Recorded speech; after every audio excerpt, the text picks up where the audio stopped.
Alat-alat berat siap beraksi. Unyil sudah sampai di daerah perbatasan Indonesia dengan Malaysia nih. Tepatnya di Kecamatan Entikong, Kabupaten Sanggau, Kalimantan Barat. Yap, Kalimantan memang berbatasan darat dengan negara tetangga Malaysia. Panjang perbatasan Indonesia dengan Malaysia di Pulau Kalimantan ini mencapai 2019 km. Saat ini, Kementerian Pertahanan Republik Indonesia sedang melakukan pembangunan jalan di sepanjang perbatasan Indonesia dengan Malaysia. Ersa, Jojo, dan Asmi mau kemana tuh?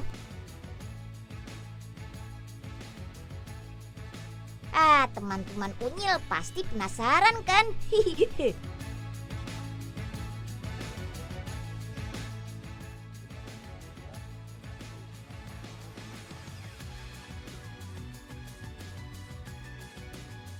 Tuh kan, teman-teman Unyil dipanggil Brigjen Subagio deh. Brigjen Subagio dari Kementerian Pertahanan sedang memberikan pengarahan tentang pembangunan jalan ini. Apa di sini? Ya. Alat berat ini digunakan untuk membuat jalan. Namanya jalur inspeksi dan patroli perbatasan. Yap, jalur inspeksi dan patroli perbatasan juga dapat menghubungkan antar pos pengamanan perbatasan di sepanjang kawasan perbatasan negara. Untuk membuat jalan, bulldozer harus menembus hutan seperti ini. Wih, pohon-pohonnya langsung tumbang tuh. Dalam sehari, bulldozer ini bisa membuka jalan sepanjang 500 meter.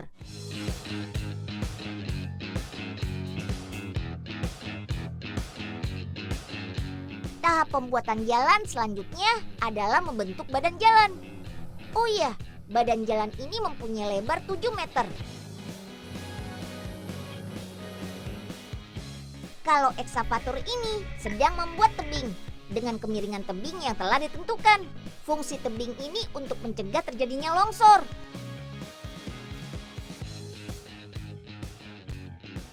Jalan juga harus punya saluran air yang baik loh. Fungsinya untuk mencegah banjir.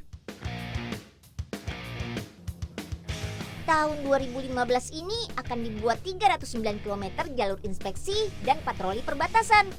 Tahun 2019 nanti, jalur inspeksi dan patroli perbatasan sudah selesai dibuat di sepanjang perbatasan Indonesia dan Malaysia. Wah, keren banget kan?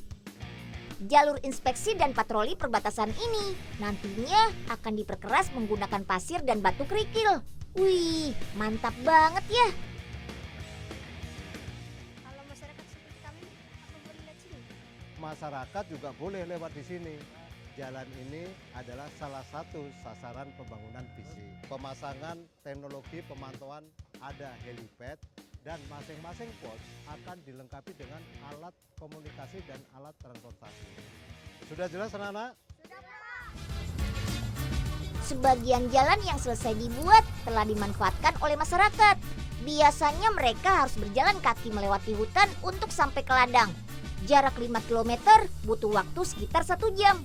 Dengan adanya jalan tersebut, mereka bisa menggunakan motor ke ladang. Hanya 5 menit sudah sampai ke ladang deh. Lebih hemat waktu kan? Mantap!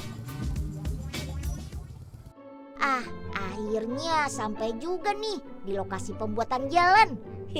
Unyil teropong dulu ah. Loh, kok ada Pak Oga dan Pak Enyeng? Lagi ngapain ya mereka? Unyil mau ke pos aja deh. Ayo semangat, Nyeng. Tumben kamu Gah, semangat. Biasanya juga males, tidur-tiduran aja. Nggak malu sama seragam yang kita pakai, Nyeng? Hah? Ayo potong kayunya. Jalan yang mau kita buat panjang nih. Iya, tapi hati-hati dong Gah. Pembangunan di daerah perbatasan tidak hanya pembuatan jalan saja loh. Penambahan pos pengamanan perbatasan pun sedang dikerjakan. Selain itu, ada renovasi pos pengamanan perbatasan. Saat ini sedang ada pembuatan 13 pos pengamanan perbatasan.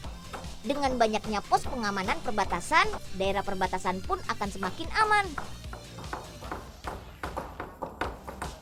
Oh iya, di setiap pos pengamanan perbatasan akan dibangun landasan helikopter atau helipad. Dengan adanya helipad, distribusi logistik, evakuasi dan pengiriman prajurit bisa dilakukan dengan cepat.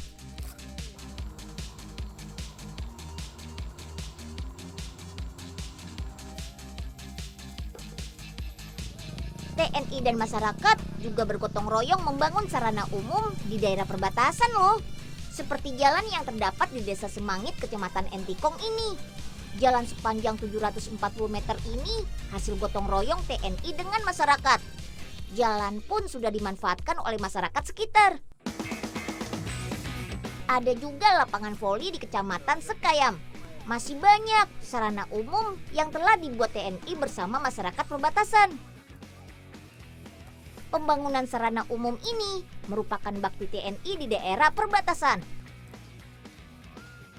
Teman-teman Unyil di SD Negeri 15 Gumun di Kecamatan Sekanyam pun ikut merasakan manfaat bakti TNI ini loh. Om Pratu Aris dan Om Serda Franciscus Yoki ikut mengajar di SD Negeri 15 Segumun ini. Seminggu 3 kali mereka mengajar dari jam 7 sampai jam 12 siang. Mata pelajaran yang diajarkannya pun bermacam-macam, seperti matematika, bahasa Indonesia, seni, dan ekstrakurikuler.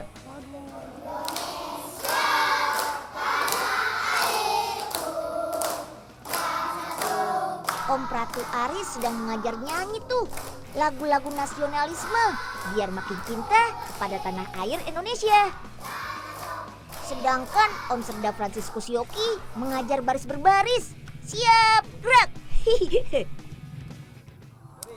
Widih, Nyil, pada pinter-pinter banget itu bocah-bocah.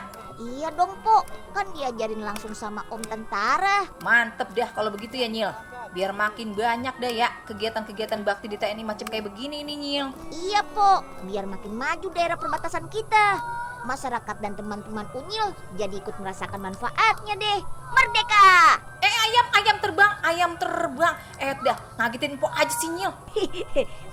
Maaf ya, Pok.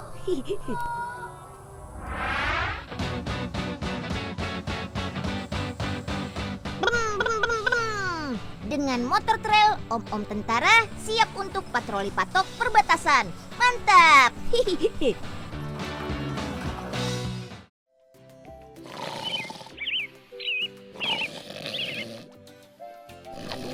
Pak Oga, kok malah tidur sih? Pak Oga, bangun Pak. Duh, dan Unyil ganggu Pak Oga tidur aja. Ya, Pak Oga lupa ya. Hari ini kita kan mau patroli patok, Pak. Waduh, gawat nih. Bisa kenal omel Pak Raden nih. Iya, makanya. Ayo buruan, Pak. Udah siap, Den. Siap, Pak. Untung patrolinya naik motor. Jadi bisa cepet nyampe dan gak capek. Pak Oga nggak mau capek nih. Lihat aja nanti.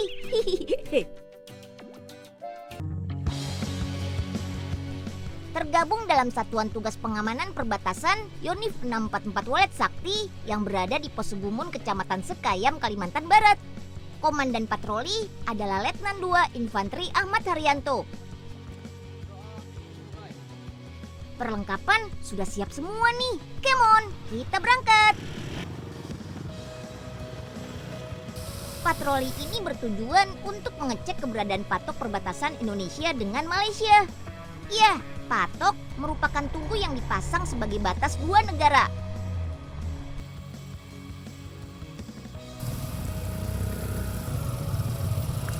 Wah, ternyata patroli tidak bisa dilanjutkan menggunakan motor. Om-om tentara harus melanjutkan patroli dengan berjalan kaki. Ayo semangat! Pencarian keberadaan patok dibantu dengan peta dan GPS alias Global Positioning System. Yap, alat GPS ini akan memberikan tanda jika sudah mendekat ke patok. Karena sebelumnya koordinat titik patok sudah dimasukkan ke GPS. Wah, keberadaan patok sudah mulai diketahui tuh. Nah, ini dia patok perbatasan Indonesia dengan Malaysia. Om-om tentara langsung mengecek keberadaan patok. Sesuaikan dengan titik koordinat sebelumnya. Jangan sampai bergeser ya.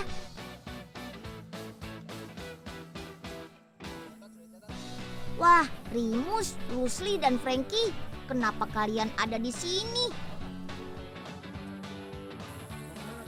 Om, pengen tahu batas batas negara. Oh, ini namanya patok batas negara. Kenapa batasan dua negara menggunakan patok? Itu bertujuan untuk memberi batas yang tegas dan jelas antara negara Indonesia dan Malaysia. Patok tipe A mempunyai tugu setinggi 1,5 meter. Jarak setiap patok A adalah 300 km. Patok tipe B mempunyai tugu dengan ketinggian 45,72 cm. Jarak antar patok B adalah 50 km. Sedangkan tipe C tinggi tubuhnya sekitar 30,48. Jarak setiap patok C adalah 5 km. Nah, patok tipe D adalah yang paling kecil. Tinggi tubuhnya hanya 15,24 cm. Dengan jarak setiap patok D adalah 100 meter. Total patok perbatasan Indonesia dan Malaysia di sepanjang Kalimantan adalah 20.311 patok. Wah, banyak juga ya. Udah paham kan kalian semua? Oh iya, nantinya untuk mempermudah keberadaan patok akan dipasang teknologi alat pantau patok perbatasan loh. Wih, keren.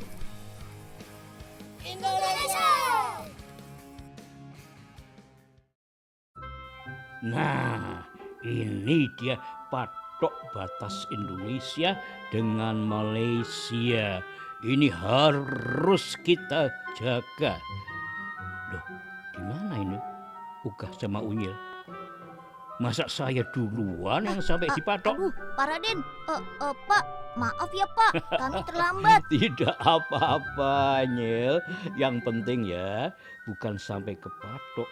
Nah, ini patok batas negara kita. Harus kita jaga dan cek keberadaannya. Jangan sampai bergeser Siap ya. Pak Raden. Wih, ladalah. Mana suara kamu, Gah? Gah?